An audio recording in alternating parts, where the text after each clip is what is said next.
Today, pretty much everyone has a newsletter, and most people are using some proprietary paid service to manage their newsletter. For example, MailChimp, which I think is the most popular. So you can manage like email newsletters and email lists, and also apparently SMS and whatnot with like a service like this. But there are, of course, free and open source alternatives, and I think the most popular one is ListMonk, and which is, well, it says right here, self-hosted newsletter and mailing list manager. And ListMonk's pretty nice because it's written in Go and thus provides a single binary, so that's pretty cool. And of course, it's free and open source. And I've tried it out once, and I set it up with Docker, and it's nice, it's fine. But it has like a lot of features.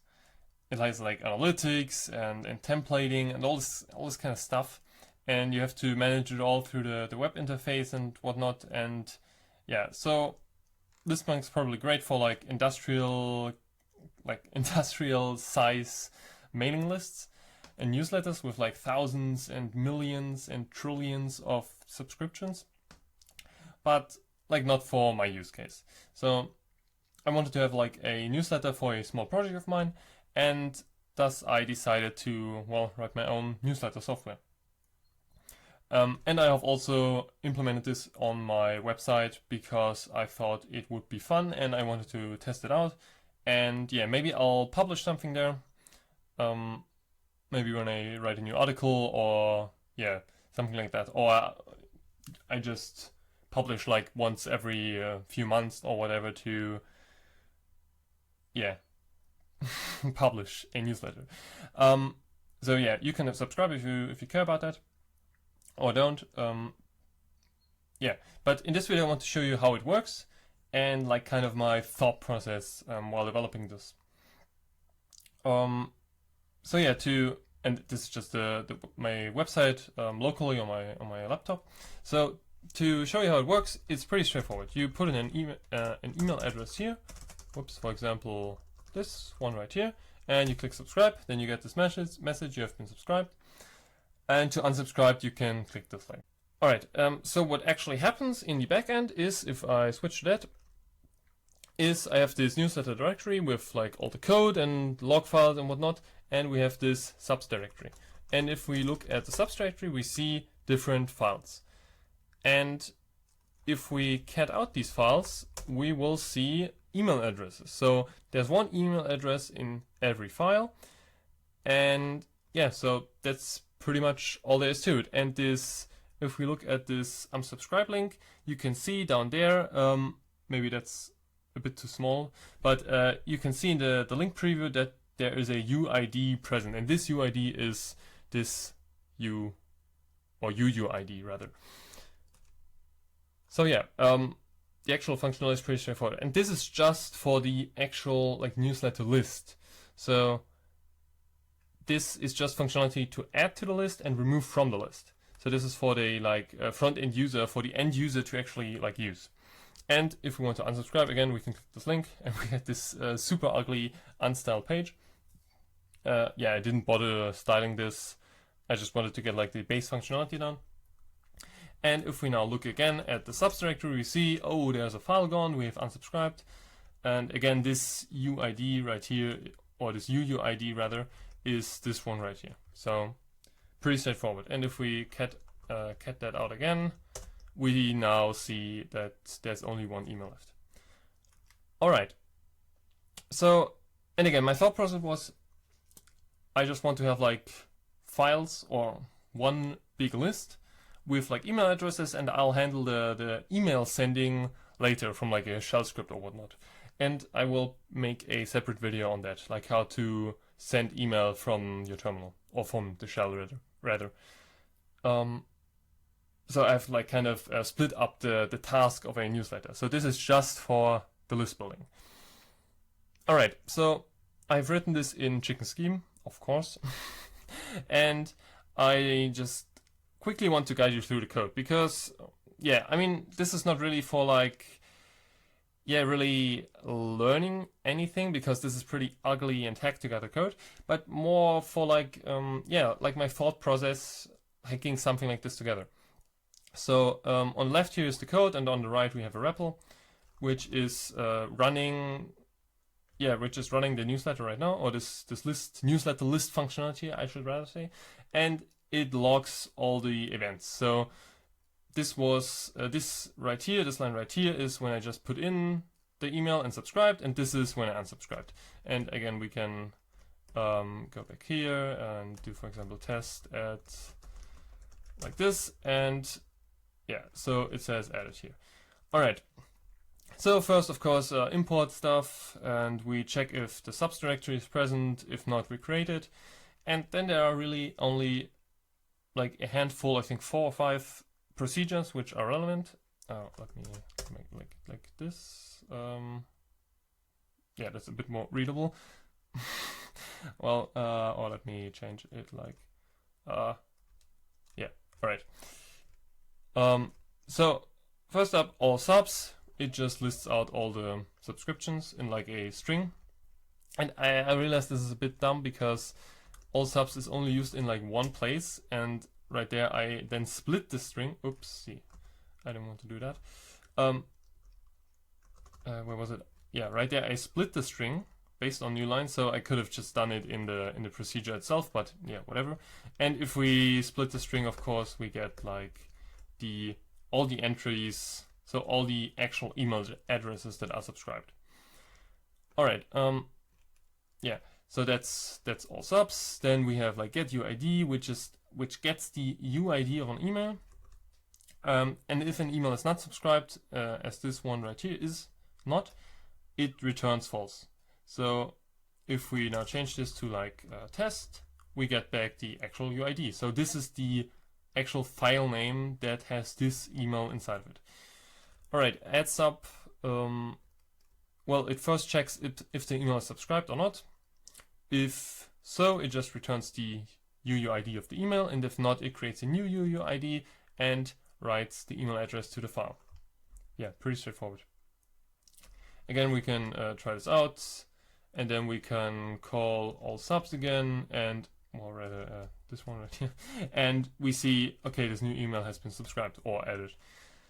And remove email is remove sub is also pretty straightforward. It gets a UUID and it checks if this UUID is present, and if so, it deletes the file, and if not, it does nothing. So yeah, we can, for example, try this out with test. So we get the UUID, and then we pass this to the remove sub procedure, and it removes the sub. So if we now try to get the UUID, it gives back false. So pretty straightforward. So this is just like the actual like base functionality of the program. And now what I did is I hooked this up to the Spiffy web server. So I created a route procedure which has like 2 conditionals. So the first is for the add functionality. So it's newsletter add is the path, and we have like one get parameter, which is the email. So right here we get the parameter, and no, right here we get the actual email parameter. Here we get like the query string, and then we check, well, and this is kind of pretty bad software design, I guess, because we don't actually check if the email is a valid email, but we just check if the string length of email is greater than 5. So we can actually put in whatever here, so whatever, and it gets accepted as an email. So right here it says whatever added.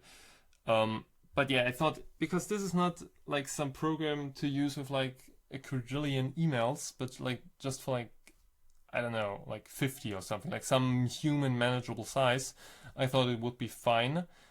So that was my first thought process, but my second one was, or maybe it was the other way around, is that email checking is actually pretty difficult. So the regex, so the regular expression for emails, is pretty difficult, but also like you can't really check the validity of an email that easily, because you'd have to have a list of all valid top-level domains.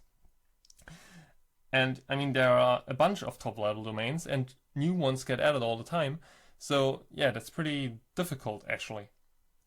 And I thought, well, this is maybe simpler with like some external shell utility. but I haven't figured that part out yet.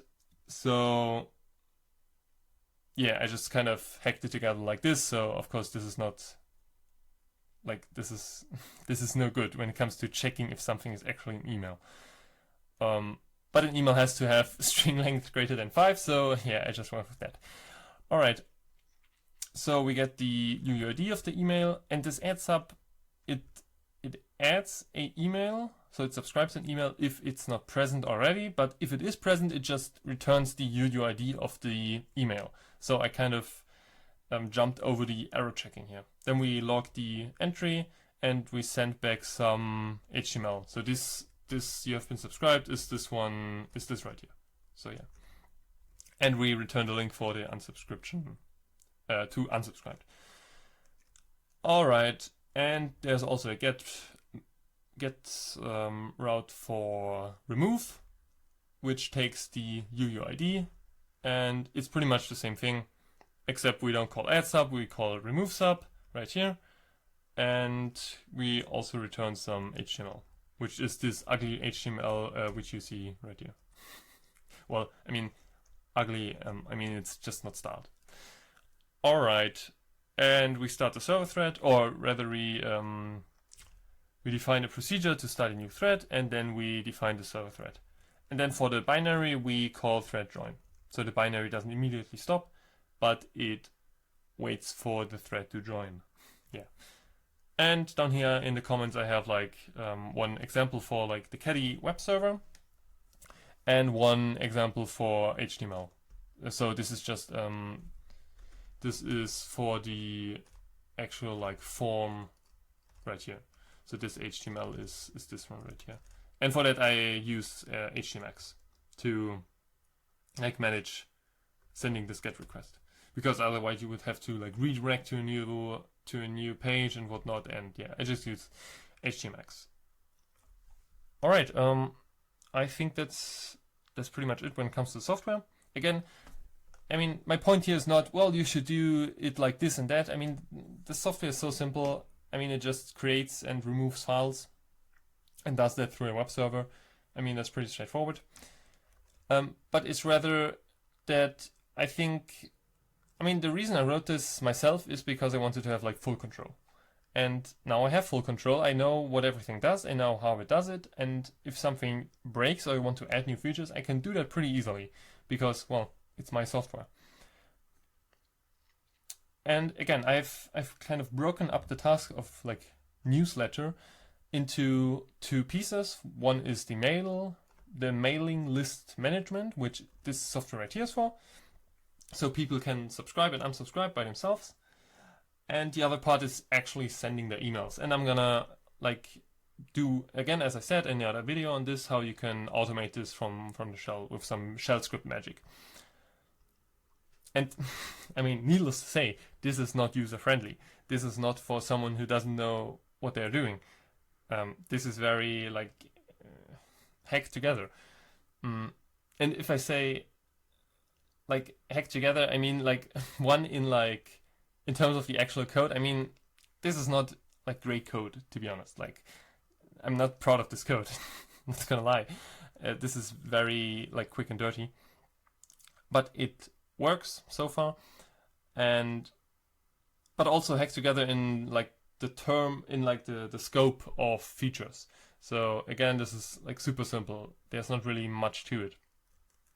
It's pretty much just let a website visitor enter an email address into a file on the server. And remove this file again if he wants to. That's pretty much all this is.